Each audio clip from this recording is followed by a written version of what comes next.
Hey everyone, Chuki here, and I just felt like it was totally necessary to make this video. I felt that it was necessary because look at the sheer total number of anime releases coming out this year. There are over 154 titles coming out, which is just downright incredible. And not just the amount of animes, but the amount of highly anticipated titles are record-breaking. In the year of 2018, there are more than one example of an anime title that hasn't even been looked at in over a decade that are now getting a continuation. To me, 2018 is the bounce back of anime, and with the recent strings of success with anime movies, even now finding success in the Western market, we could very well be living in the golden age of anime right now. This spring season for anime is absolutely overwhelming, so much so that I started compiling a list of animes and the release dates, a lot of them being even released today. And I kind of figured since that I've made this list, I thought I might as well share it with you guys and help you stay on track with the titles that are coming out when and where. I am also going to give some background information where I see fit, since there are a plethora of titles I am passionate about coming out now. But without further delay, let's just get this thing going. First, I want to talk about FLCL. So I'm an extremely huge fan of FLCL, from the groundbreaking animation to the fantastic soundtrack from the pillows to the surreal storytelling. I can't really express how much this title means to me, and I'm excited that it's finally getting a continuation. So I know that there was some skepticism revolving FLCL, and it seems like it's a retelling of the original story, but I'm here to clear the air by stating that FLCL Progressive is in fact not a retelling of the original story. The original creators of FLCL, and now Progressive, have released their official synopsis, and I'm not going to read the whole thing to you, but I will read you the first sentence, which states, "In the new season of FLCL, many years have passed since Naota and Haruko shared their adventure together."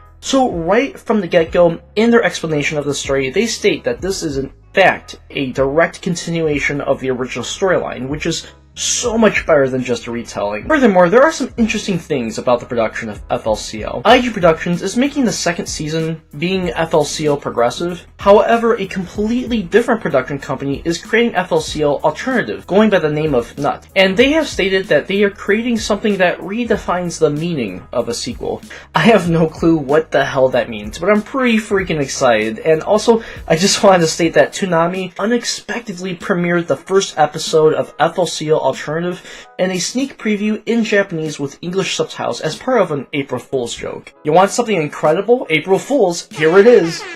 So far, the only place where I could tell you where you can watch the premiere of FLCL Season 2 and 3 will be on Toonami and Adult Swim. FLCL Progressive, which is the second season, is set to premiere on June the 2nd, and FLCL Alternative, the third season, is set to be released on September 7th. However, I'm sure someplace somewhere you can maybe find the first episode since it was already released and aired. Next, I want to talk about My Hero Academia Season 3. My Hero Academia is personally my favorite newer anime. The westernized style and its interesting take on the superhero trope is what got me interested, but the character development and the execution is so superb, and that's what keeps me drawn into this show. I can't wait to see what they do with some of the characters now that some of them have been fleshed out more, and I've yet to watch the newest episode that just released today, but I assure you that after creating this video, that's probably going to be the first thing I do. I'm probably just going to go there and watch the first episode immediately. I am so hyped for this, and I'm so happy that it's coming on Saturdays, and if they continue the release like this on the weekend, they're going to make my Saturdays f***ing awesome. My Hero Academia Season 3 can be found on Funimation now. The company announced it will stream the first 6 episodes of the third season in Japan and the US at the same damn time. However, Funimation did delay the first episode dub by a week because of production issues in Japan, but it will release the subtitle today, which can be watched now. Also, Crunchyroll has the latest episodes from Japan an hour after it premieres, so My Hero Academia fans can watch it there as well. And now going into Persona 5 the animation. And wow, I'm totally psyched for this release. In case you weren't familiar with the Persona series already, the Persona 5 animation is based off its JRPG counterpart. The Persona series focuses very heavily on the characters of their games, and when the Persona 4 animation came out, it was basically a direct depiction of the game's storyline with very minor changes. changes. Because the game itself does rely heavily on your relationships with the characters, the transition worked out very well, and I expect no less of the Persona 5 animation. I've been a Persona fan since Persona 4 came out on PlayStation 2, which was back in 2012, and I'm currently still playing the Persona 5 game. Regrettably, I've yet to finish the game, but in my defense, I've already poured 60 hours into the game, and I still haven't even unlocked all the characters yet. I do intend to watch the episodes at least up to the point where I played whenever they're released, but the places you can watch this series will also be on Crunchyroll. It did also premiere today, same day as it aired on Japan, so fantastic, the subs are already done. And now jumping into Steins Gate Zero. Steins Gate is one of my all-time favorite animes. Despite it dealing with time travel, it just felt like such a grounded, down-to-earth anime with very relatable characters. Steins Gate Zero is actually an anime adaptation of the Steins Gate game. I've never played it considering it had a limited release in Japan, but from what I've gathered, it appears that it takes place in an alternative timeline different from the original timeline, which is very similar to what the Steins Gate movie did if you ever got a chance to watch it. If you didn't, highly recommend that as well. But I found that the release for Steins Gate Zero was on Crunchyroll. Unfortunately, I wasn't able to find out a whole lot of info regarding the dubbing, which is a shame considering Steins Gate was one of the few animes where I vastly preferred the dubbing because it was done so well. But the premiere release for Steins Gate Zero is said to be April 12th. Now moving on to Sword Art Online Alternative, Gun Gale Online. Just to be clear, this is not the Sword Art Online Season 3. This is a spin-off series which follows the story of a girl named Karen, and she has a lot of difficulty with social interactions in the real world due to her insecurities surrounding her unusual height of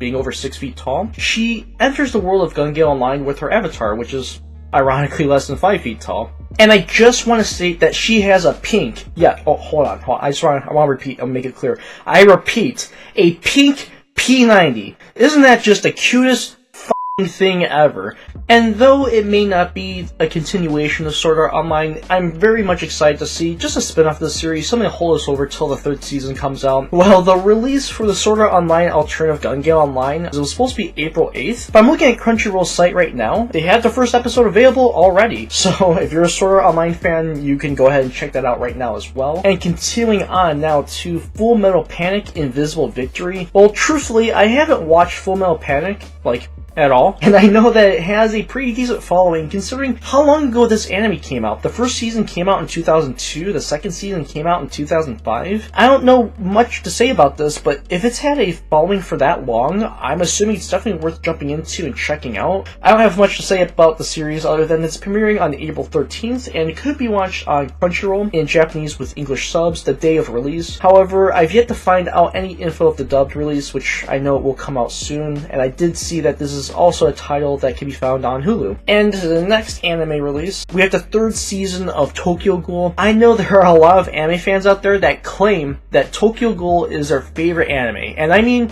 we all know in the anime community that's not a statement to take lightly. I'm pleased to tell you that the newest episode of Tokyo Ghoul was already released and you can watch it on Funimation now. The English sub version was available an hour after it showed in Japan, and the very first few episodes of the season there will go live with dubs as well. It can also be found on Hulu. As for Crunchyroll, so far the site has not confirmed whether it has licensed Tokyo Ghoul, but we probably won't know anything by spring until they update the release schedule. Going on to the next title, High School DxD Hero. I know that there are a lot of High School DxD fans out there. Personally, this type of anime is not really my cup of tea, but I do respect its popularity. I mean, it's not like I don't understand the appeal, but I don't have much to say about High School DxD considering I don't watch it very much at all. But I will tell you that it does premiere on April 10th on Crunchyroll as well. Now this next title is pretty special and I'm really excited to talk about it. It's called Megalo Box. Megalo Box is kind of an exception to everything else I just mentioned because Megalo Box is the only title in this video where it is a brand new original series. However, I just felt like talking about this title briefly because the visual aesthetics of the show looks very cyberpunk, and even the character designs have an Akira feel to them. So this is definitely a type of anime that is up my alley. It's basically about an underground boxer, and in these underground boxing arenas, they combine their training with high-tech gear, and they just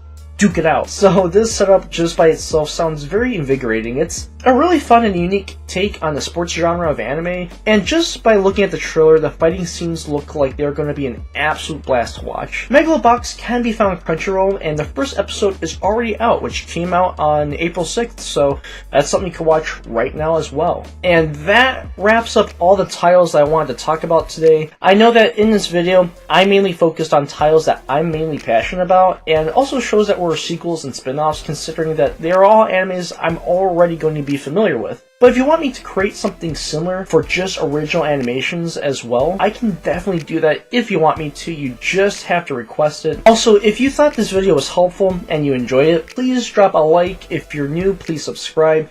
Don't forget to hit that bell button so you can be part of the notification squad and be one of the first people to comment on my videos. Speaking about commenting on videos, I want to ask, which anime are you mainly excited about? Is there a title I didn't mention that you're excited about? I know there are actually a bunch of titles I didn't mention, because if I did, this video would be much longer. But please drop a comment below about what you're most excited for, so that way we can weep out and stuff. Well, I did have a blast putting this together, and I hope it was helpful to you, and I hope to see you all next time. Juku out.